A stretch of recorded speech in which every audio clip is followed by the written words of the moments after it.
Alright guys, BLM here, we're back with a new video. In this video we'll be doing a review of Survivor Edge of Extinction, which obviously just ended, and I'm so mixed on this season as a whole. Though it was better than I initially thought it would be coming into the season. So let's get started by talking about the actual twist itself, the Edge of Extinction.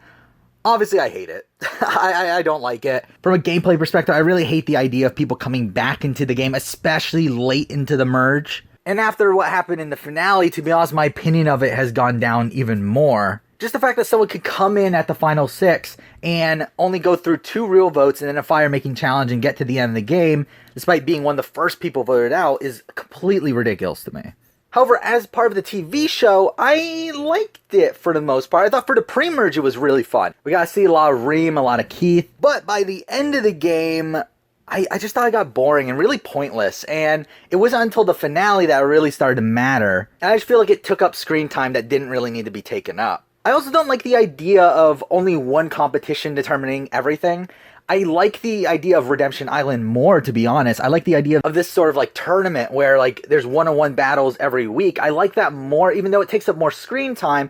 I do like that more from a game standpoint than this, where everything's pretty anticlimactic. It's only one competition. Whenever the competition comes back, everyone else gets eliminated all at once. And the fact that we came into the finale with 16 people is, again, ridiculous. But overall, to be honest, I wouldn't mind Edge of Extinction for the pre-merge only. If it was the pre-merge only, the person comes back at the merge, that's it, I would actually enjoy this twist. However, with someone coming back at the end of the game, I feel like that was a bit overboard. And I feel like because of that, we had just such a really strange finale. But again, we'll talk about that later. Now for the cast itself, which I will go into more detail later as I'll go through each member. But overall, again, I think it's pretty mixed. I think there's some great characters. There's Rick, Ron, War Dog, Kelly, David, Wendy, Reem. I thought there were a whole bunch of great characters.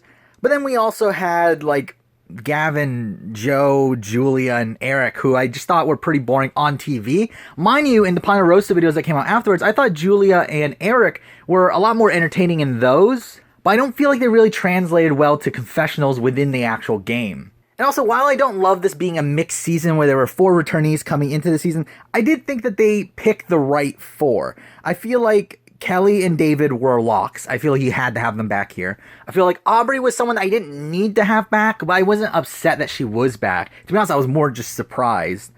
And Joe is the debatable one. Again, for me, I would have preferred Malcolm. I think Malcolm would have been a better choice, but Joe is okay as well. Now for the editing of the season, it was a complete mess. And obviously there's a reason for that. Obviously, one, Edge of Extinction took up way too much time, which meant that the people in the game got less confessionals. And after that, I feel like a lot of the interesting people got taken out earlier. By the time we got to the end game, the only real, like, big character left was Rick. So, for the rest of what I want to talk about with this season, I think we can do it episode by episode. So let's get started with that. So obviously we're starting off with the premiere here, which I thought was a fine premiere. Again, they did the best that they could with the hour that they had.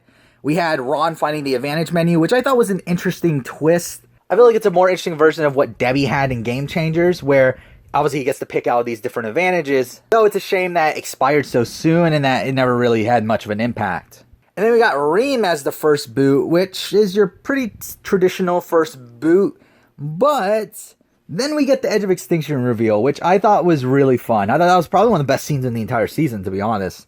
And thank God for that, too, because I think without Reem, Edge of Extinction would have been so boring. And I also think we would have missed out on a great character in Reem. Again, she was great in the premiere, but her run on Extinction Island, I feel like really made the season for me. Now for episode 2, which was fine. We had Lauren finding the idol. We had the scene of Aubrey where she tries to bond with the entire tribe, which was a fun scene. And then we got the Keith boot, which was more interesting than the last boot, I feel like, but well, it was still pretty predictable. Keith was never really a likable character to me. But I did find him entertaining when he was so indignant over getting voted out. And while I didn't love the cliffhanger ending of this episode at the time, I do think it's interesting that the editors are starting to take risks like this that I don't feel like they would have done if it was an older season. Now moving on to episode 3, which was probably my favorite episode so far. We had Aubrey finding the idol. We had all the stuff with Wendy and the chickens, where she hides the flint. We get this really interesting vote where Chris, who was probably the strongest person physically on that tribe, getting blindsided. And I do feel like Dave and Rick make a minor mistake here in keeping War Dog, Kelly, and Lauren around. Obviously, it does bite him in the ass later in the game, but I do feel like at this point, again, it's kind of tough because it's so early and they were expecting a swap, and obviously a swap doesn't work out in their favor. But again, we had Chris being the boot here, and I thought he was fun in the pregame. I don't think that really translated to TV for these first 3 episodes, but obviously we will talk about him a bit later. Now we're moving on to episode 4, which, to be honest, was pretty dull to me. I mean, we had a tribe swap, which led to probably the worst possible outcome, where we had 5 of the Manus sticking together on Lesu. We had Wendy being swapped with 4 commas, and then another tribe full of commas. We did get the scene where Ron tells Julia to go look through Joe's bag. I thought that was a fun scene, especially with the way they edited it. But again, the boot itself, though, was pretty boring. I mean, I was shocked that Rick Devens went home, but I did think coming into this, I thought David was going to be the boot. Again, coming into this season, if you're not following spoilers and stuff, it was very heavily speculated that David was going to be a really early boot, and he would have either been medevaced or quit by day 20 because he had Instagram activity during that time, which obviously didn't end up meaning anything. So I was really shocked that it was Rick going home over David, but outside of that, this episode was just kind of eh. Now we got episodes 5 and 6, which were aired back to back, and I thought these were 2 of the best episodes up to this point. I mean, episode 5 was probably the most interesting episode for the Edge of Extinction itself, where for the first time advantages were hidden on the Edge, and I actually don't dislike this concept. I know a lot of people are anti this concept of having advantages being given to you by the people on the Edge, but I do feel like it's an interesting dynamic to the game, and to be honest, I don't see it being that much different from something like the Legacy advantage. And I do think this is an interesting thing for the future, where you're going to have the pander to pretty much the entire cast instead of just the people that make it to the jury. But here we have that really fun scene where Keith goes and looks for the advantages by himself, leaves behind the others, and then Chris Underwood dives over Keith to get the advantage, and then Rick finds an advantage of his own. Rick gets to send an extra vote to any player. He picks Aubrey, and that means Aubrey at this point has an idol and an extra vote. And also, this is the episode where Aubrey gets voted out with the idol and extra vote in her pocket. And I thought that was really fun. I really loved that. Again, I liked Aubrey. Aubrey was actually my winner pick coming into this season.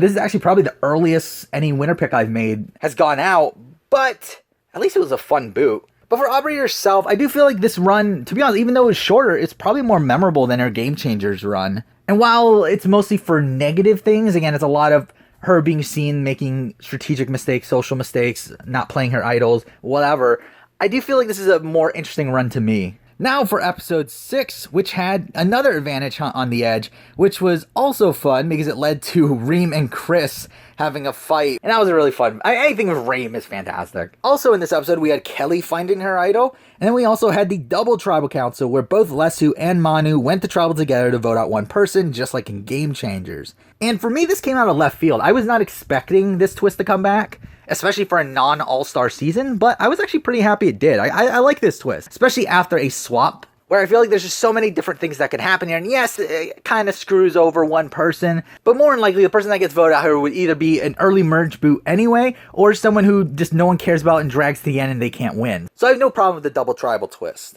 And I feel like we got the perfect outcome from this tribal as well, where Lesu decides to target Wendy, knowing that the Ode Kama wouldn't go to rocks for Wendy, and they were right. Wendy was taken out here, and I thought it was the perfect time for it too. Again, Wendy was obviously one of the bigger characters of the pre-merge, but I feel like she was starting to get a bit grating to me, so I feel like her being taken out where she was perfect. Now for episode 7, which I hated. I hated this episode.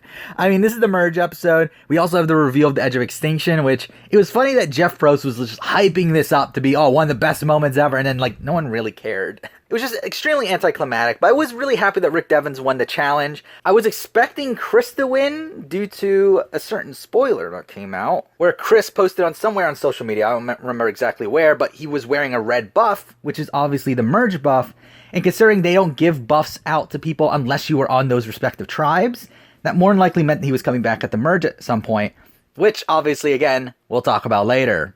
But Rick comes back, and then out of nowhere, the Lesus decide to go after each other. I mean, Kelly, Lauren, and War Dog decide to target Rick and David, which I thought was a really dumb move, and I think since then I kind of understand the reasoning, I guess. But I still think it was a bad move. Again, like, I'm someone that if I was to play Survivor, I would do whatever would give me the most options moving forward. And I feel like this reduces their amount of options that they had. I 100% think that their move should have been to get their 5 together, plus Joe and Aurora, and probably blindside someone like Eric or Ron.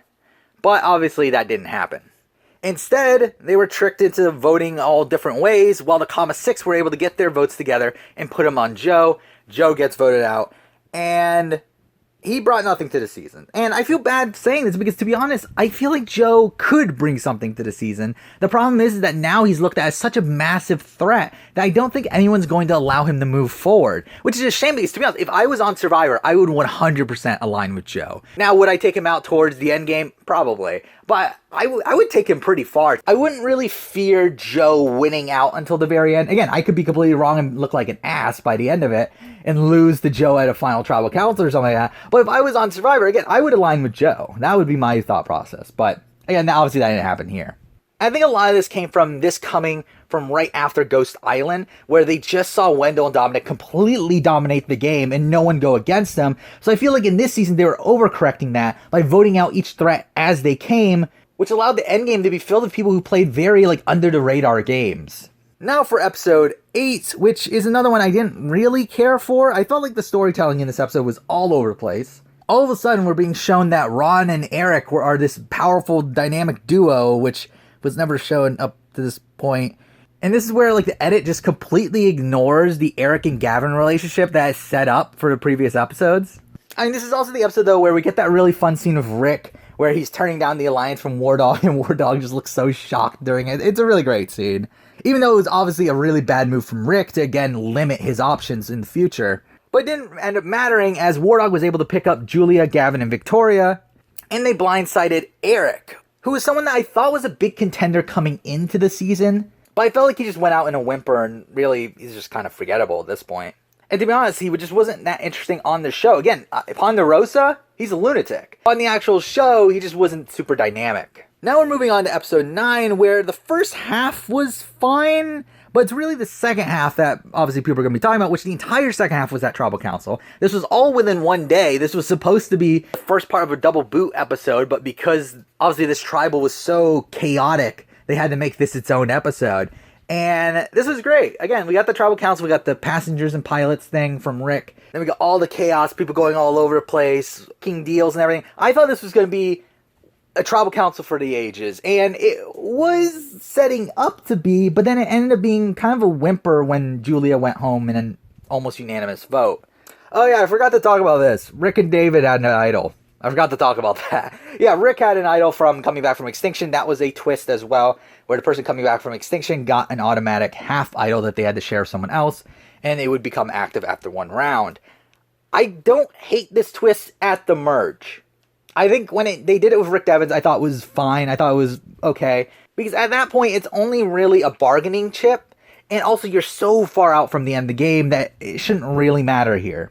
But we'll talk about this again later. But yeah, Julia going home, I thought it was kind of an anticlimactic vote. Coming into Tribal Council, I was expecting a really crazy vote. I was expecting 0-0 tie. I was expecting maybe rock draw, even though it would have been tough to do at 11. But either way, I was expecting something really, really crazy, but we just got people walking around and then a 9-1 vote. So, whatever, I guess. Then we move on to episode 10, which is probably, outside of the finale, my favorite episode of the entire season. We start off with War Dog getting the majority alliance together, and again, we have this Lesu civil war between War Dog and David, where War Dog is able to get David out of the game, which was kind of predictable at that point. Again, I did think that David put up a good fight, but at the end of the day, again, there's nothing you really do. And I love David Wright. I was really surprised he made it this far. I was so worried for him coming into the season because I thought he was going to be like Rob Cesternino. I thought he was going to be like a Yao Man. Coming into this season, automatic threat, getting voted out at the first or second Tribal Council.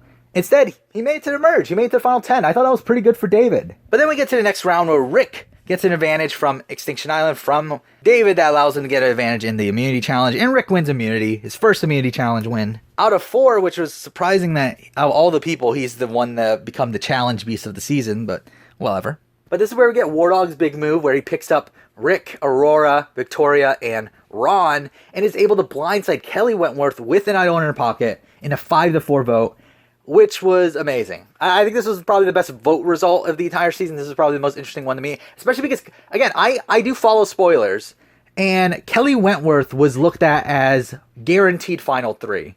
If not final 3, maybe she gets screwed over at like final 6 or something, but there was no one saying she goes out before final 6. And the fact that she goes out in final 9 with an idol in her pocket, I thought this was fantastic. And definitely was the most shocking vote for me. Now, Kelly in this season, I liked. I mean, again, she was portrayed as more of a villain than she normally was. But I don't feel like she did anything to ruin her legacy. And to be honest, I think this is her strongest game so far. The thing about Second Chance, again, she gets a lot of credit for finding idols, successfully playing them. But she hadn't played that dominating of a game. She wasn't really a big decision maker throughout the entire game. I feel like she had more of an impact this season than she did last season. So I do think her game this season was stronger despite her going out a bit earlier. Now for episode 11, which was pretty mediocre. War Dog gets taken out. Again, I think this was the wrong move for Ron. I've said this already. If I was on Survivor, I would keep the big threats around as long as possible. Again, there's obviously a point where you need to cut them, but for Ron here at the final 8, it's just way too early. And the thing about War Dog, too, is he's the perfect meat shield. He's so perfect. If I was on Survivor, I see War Dog, this massive threat that can't win any challenge. But no, Ron votes him out. But instead, War Dog goes out, which I thought was a shame. I thought War Dog was playing the strongest game up to this point. Again, the most dominating game. Again, that's how I rank my winners, is based on the level of dominance they showed throughout the entire game. I felt like War Dog showed the most dominance through the game up to this point. The only vote he was completely out of the loop for was the Joe vote, which was bad. But he was the one that came up with the idea to get rid of Wendy. He got rid of Chris. He was also the person who was shown to orchestrate the Eric blindside. He 100% orchestrated the Kelly blindside. And he was even one of the main people that's being shown to do the Julia blindside as well. So, I mean, I feel like War Dog played such a dominant game up to that point. But again, he just ran out of runway and just couldn't convince Ron to keep him. But I do think this shows the faults in his game, obviously, where I don't think he's the best socially. He's fantastic strategically. He's terrible physically. But, I mean, he also is not great socially. And I feel like if he was a better social player, I think he might have been able to move on. But obviously, he wasn't. Now for episode 12, which is the only episode to not show Edge of Extinction. And that's simply because there just wasn't enough time. But this is where it becomes the Rick show. This is where everything becomes Rick related. He gets 10 confessionals in this episode, 10 confessionals next episode, 12 confessionals in the finale. A ridiculous number. And a lot of that's because he's target number 1. Ron hands him the expired Advantage menu. And again, it doesn't really have much of an impact because Rick finds an idol on his own. And this is also the episode with the loved ones visit, which I literally could not care less. Loved Ones Visit is probably my least favorite thing in all of Survivor. It's so boring. I don't care if they do it. I just don't want to see it for that long. But whatever, Rick doesn't win immunity, so the plan is obviously for Rick to get the most votes. But Victoria puts together a plan to split the votes between Rick and Ron. Since this is the last time Aurora can play her double vote, she decides to use it and gives it to Gavin for some reason to guarantee that he gets a vote on the revote, I guess. But it's like, if the vote's between Ron and someone else, you would have the votes to get rid of Ron anyway. So I don't know why this was necessary, but whatever. And yeah, it happens. Rick plays his idol in a very boisterous way to where, again, it's really great for the jury. The jury thinks he's this mastermind when really he had no clue what was going on. But either way, he plays his idol successfully. Idol's out Ron. I loved Ron. I thought Ron Clark was one of my favorite characters the entire season. And again, he's another character that, without him on this season, I feel like the season would have significantly been worse. He was a great dynamic character. He was a really good player, and I hope we do see him back in the future. Now for the penultimate episode, which was fine. Again, Rick is able to find another idol and wins immunity as well, leading to Julie being the only person not in the majority. But with her being the perfect GOAT, Lauren is able to flip Gavin and Victoria to vote out Aurora, which I do think was a mistake for both Gavin and Victoria, especially Victoria, as I feel like Aurora was a better number to her than Lauren was. And I feel like they could have easily orchestrated a 3-2-1 vote, getting rid of Lauren with her idol, but obviously it didn't happen. So Aurora goes, who I thought was a fun character when she was shown. Again, she wasn't given that much screen time until her last couple episodes. Alright, it's time for the finale, where, okay, we start off with Chris winning the challenge, getting back from Extinction, and returning to the game. As I mentioned earlier, I was pretty confident this was going to happen at this point. What I was surprised, though, was everything that happened after this. So he came back with the same half idol thing that Rick did, which, okay, At Final 6, I think this is ridiculous. Again, we're at Final 6 and we have 3 idols in play, potentially 3 idols in play at the Final 5. Obviously, thankfully, 2 idols got played at this tribal, which meant that there was only 2 at the Final 5. But even then, that's still ridiculous. It's like, what are we doing with this show? Why are they so obsessed with so many idols at the end game? Again, it's like you'd think that the reboot would like throw them off, like say, no, we don't want that to happen. But instead, it's like they're encouraging this to happen. But yeah, he comes back with the information that Victoria is looked at as a massive threat on the jury, and this causes the split vote to go from Chris and Rick to Rick and Victoria. And when Rick plays his idol, Victoria is taken out, and I was really disappointed as, even though the edit wasn't there for a Victoria win, I did think she played the best game out of the entire cast. Being able to dictate a couple votes, being able to just survive other votes, I feel like she overall played the game very well. And would have been my highest ranked winner out of the Final 6 if she had won from this point, but obviously it didn't happen. And again, she pretty much just gets screwed over by the information from Edge of Extinction coming back into the main game to make her look like a bigger threat. However, something I gotta say is Chris played this perfectly. I was mind blown. I was mind blown how well he was able to play here at the Final 6, where 1, he used the information to get Victoria to become a much bigger target than she was before. 2, he was also able to use the information that Lauren might not be this massive jury threat and the fact that she needed to make this big move. He was able to use that information to manipulate Lauren into playing her idol on him at the Final 6. It's so dumb. It's like, what are we doing? You could have gotten 1 more vote. You were guaranteed not to go home this round. You had an idol at the Final 5. Come on. It's like, it's such a mind-blowingly dumb move to me. Like, I really can't believe it. And to be honest, she understands that it's a dumb move as well. But it's still, it's like, how do you do this? How do you just throw away a guaranteed spot in the Final 4 over Chris, who's someone that you should be getting rid of? Obviously, I think they want to keep around Chris to get rid of Devins in the future. But it's weird to me that they didn't realize that Chris was just as big of a threat as Devins. If Devins wasn't going to win, Chris was going to win. So while obviously they couldn't get rid of Rick, keeping Chris is ridiculous here. But now let's move on to the Final 5, where we had the scene where Rick hides his 2 fake idols and then finds the real idol for himself, which leads to the ridiculousness where Julie and Lauren find their fake idols and thinking that they're real. Which, it was fine. Again, I mean, like, it was funny to see Rick in the background laughing at it, but the actual thing itself was just whatever. Then we have Rick win immunity himself, which allows him to make a deal with Gavin to play the idol on him. And this is also where Rick gives his half of the idol back to Chris, which obviously proves to be a fatal mistake by the end of it, as obviously we'll talk about it later, but Rick doesn't win. And I don't know how much credit to really give Chris here. Again, a lot of it is because Rick has said that it's because he felt bad for Chris. But still, Chris is able to successfully play his idol, nullifies the 30 votes against him, would have gone home, which is something I would discredit off of him. But considering he knew for a fact that he was safe anyway, it's like, because this is the final time to play your idol, I'm kind of more lenient on this than any other idol play that's like from earlier in the game. But yeah, Chris plays his idol. The idol's played on Gavin. Rick has immunity. That means only one of Julie or Lauren can go home. And obviously Lauren goes home. She's the bigger jury threat here. And while I'm not a massive Lauren fan, I was disappointed she was voted out. I do think out of the remaining 5, she was playing the best game there. Even though, again, it was still a faulty game. I don't think any one of these 5 would have been particularly great winners. But I do think Lauren would have been my highest ranked winner out of the group. But again, she just made such a fatal mistake at the Final 6. It's really mind-blowing to me because it's like if she made it to the Final 4, I think there's a very good chance she makes it to the Final 3. And there, I think she has an argument for winning the game. Does she win? Probably not against Rick or Chris. But I do think if it's Lauren, Gavin, and Julie, I think Lauren wins that Final 3. So, now let's move on to the Final 4, which this is ridiculous. I mean, we have a Final 4 consisting of 2 people who were voted out in the pre-merge, and the other 2 were the 2 people who I thought played the worst games out of the people who hadn't been to Extinction Island yet. So while I do think Rick played terribly and he would have been a lower ranked winner for me than Gavin or Julie, I was actually hoping for Rick Devins to win the game at this point, just because I think that's the best story. I think it's the best story for Rick Devins to win here. But he loses. He loses immunity challenge. Chris wins immunity. And Chris makes a really ballsy move by giving up his immunity to face off against Rick in the final challenge, something that Dominic thought about doing in Ghost Island. Again, I think this is something that Chris saw and said that was a big mistake. So I think Chris wanted to rectify that, and did it himself here, and he won.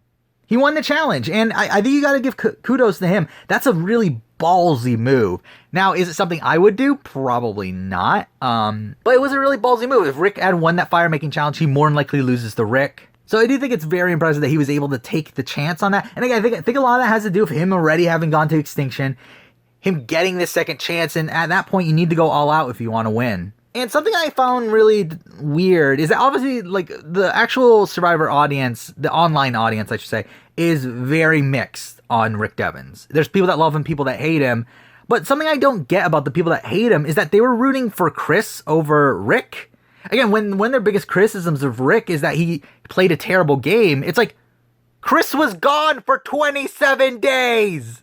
What are we talking about? Like, what are we doing? It's like they're both bad. I mean, come on. Yes, Rick got voted out in the pre-merge for what, like a week, but Chris was literally gone for 27 days. And while I think Chris played this endgame perfectly, he played it so perfectly, I still don't get how you could be happier that Chris wins over a Rick Devens win who played his ass off. Even though he didn't play well, at least he played hard throughout the entire post-merge. But that's just me.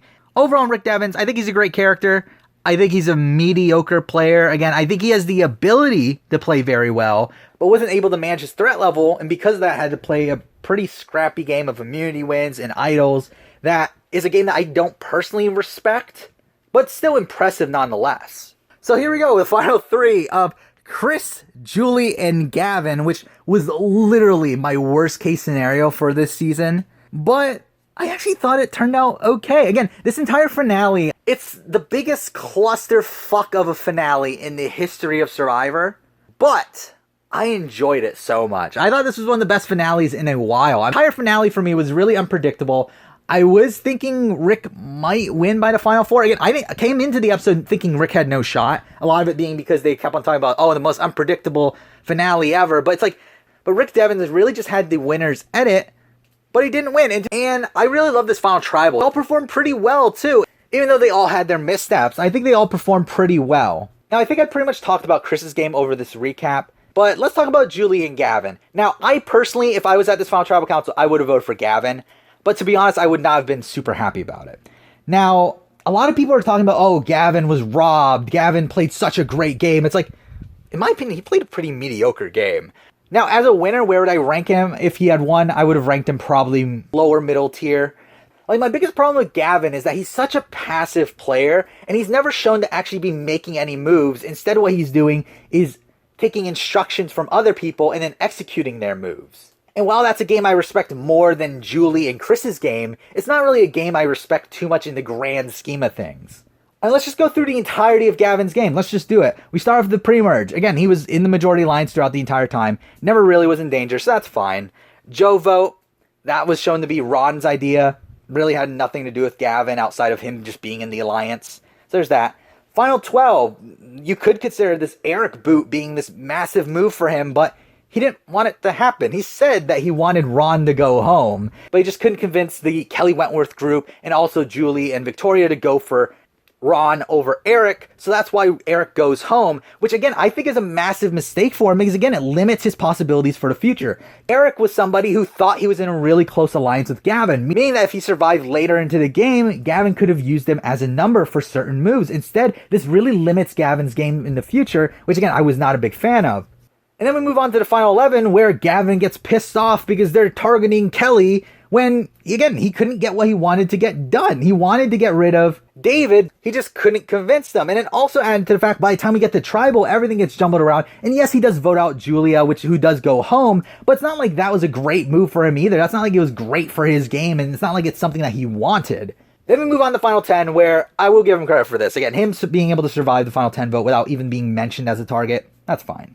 Final 9, he's completely out of the loop on the Kelly Wentworth vote, has no clue what's going on. Moving on to final 8, he wants to get rid of War Dog, and guess what? Everyone wants to get rid of Devens instead, and guess what? They were going to get rid of Devens instead, until Devens won immunity and forced their hand to get rid of War Dog. Again, Gavin technically got his way here, but not through any action of his own. Now, the next round, we have the Ron boot, where again, he had nothing to do with this plan. He was actively shown to be the last person included on the plan. We had Victoria come up with the plan to split the votes on Ron, and then she goes to Lauren, and then they go to Aurora. Aurora comes up with the double vote plan, and then they go tell Gavin after that. So again, Gavin had nothing to do with the orchestration of that move.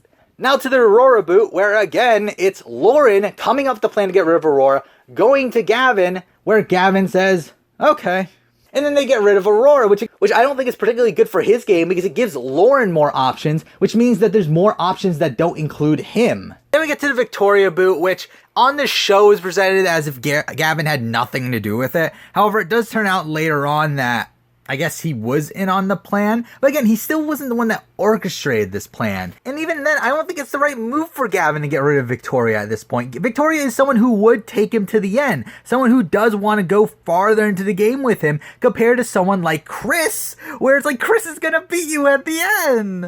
And it's the same argument as with Lauren earlier, where I was talking about, like, yes, Chris can beat Devins, but Chris is also going to beat you. So even if Gavin was on the loop on this vote, it's still bad. The thing about Gavin's game is that he was always in a position where he could have controlled the game, but instead what he did is he listened to the people around him and instead let them control the game instead of him, despite him being in the center of this grouping between Lauren and Victoria. And then also add into the fact that Victoria, she said in her interviews afterwards that she didn't want Gavin to win. And that's the reason why she said to everyone that she was going to vote for Gavin, so that Gavin would become a massive target so they would vote him out. Which I think this is the biggest thing against his game, where it's like even the person who's closest to him hates his game. And then we move on to the final three, where it's like people are giving him credit for, oh, Rick Devens gave him an idol. That's proof that he's playing a great game. It's like, no, it's not. That's just proof that they think that they can beat him at the end. Which, by the way, they were accurate. And then we get to the final four, where, again, people online are giving him credit for not going to the fire making challenge. He wanted to go to the fire making challenge. He says in the episode he wants to go to the fire making challenge. He even says in post-game interviews he wanted to go to the fire making challenge. The fact that people are giving him credit for this is ridiculous to me. And then we get to the final tribal council, where he does perform well, but again, he just had so many missteps in my opinion that it's so hard to even call it a good game, despite him never getting voted for. Again, he just never actively controlled any vote really, and was always just listening to other people to make his moves. That being said, again, I would vote for him over Julie, because at least he was in the loop more. Julie was out of the loop for plenty of votes, for what, the Eric vote, Wentworth vote, Ron vote. But I do think her emotional outburst in front of the jury is a sign of terrible gameplay. So I do think my vote would still go to Gavin, but still, it's like, they're all bad. But yeah, Chris wins. Chris wins in a 9-4-0 vote, where Chris pretty much gets the votes of everyone that spent a significant amount of time on the edge of extinction, minus Kelly. But again, he also gets the vote of Victoria, who again was the one who knew the most about Gavin's game. And that's the thing, for me, Chris, even though he was only in the game for the last, 4 days of the game, I think he did more of those 4 days than Gavin or Julie did the entire season. Mind you, as I said, I would still vote for Gavin, because I do think being voted out just in general already disqualifies you when you're against someone who didn't get voted out. Something like Survivor Pearl Islands, like I would never consider voting for Lil, even though I do feel like Lil dictated more votes than Sandra. Obviously my vote would go to Sandra there. There's also international versions of Survivor where this happens all the time. And that's something else I should mention. I felt like this entire finale just felt like an international Survivor finale. It just felt like something that would happen on international Survivor. Like for me, I feel like Survivor US has always stayed much more grounded, and we get a winner that got voted out of the game. It never happened in Survivor US until now. It's happened many times in Survivor across the world, which I've talked about in my multiple international Survivor videos, but I'm kind of disappointed it finally happened here in Survivor US. But again, for me, Chris is the worst winner. Again, even though he made some really great moves, again, his final 6 move is so masterful. And then the fact that, again, he was able to get the idol back from Rick, and then also he was able to give up his immunity and show to the jury that he was worthy of winning the game by taking down Rick Devens himself. I think it was masterful how he played the end game, but he only played the end game. Alright, we're almost done. All that's left to talk about is where I would rank this season. And it's tough. To be honest, coming into finale, I'm still pretty low on the season. I was thinking like 24, 25. I think after the finale, even though I love the finale, I thought it was the best episode of the season, I think just the stink of this ending makes me drop it down a little bit more. I think when I looked at my list, I'm looking at more like a 26, 27 spot. That's kind of why I'm thinking. I think it's above Ghost Island. I think it's above like Karamoan. I think it's better than some of these not so great modern seasons. So yeah, I have it ranked somewhere in that range. I will probably be doing a season ranking video for Survivor US at some point. Same thing as a winter ranking. I think I'll be doing both of those videos at some point, so stay tuned for those in the future. So that's it. That's Edge of Extinction. This is a long video. So long. I didn't plan on this being this long, by the way. But this was just such a strange season. I really don't know what to say. It's so weird. But yeah, that's the video. Thank you for watching.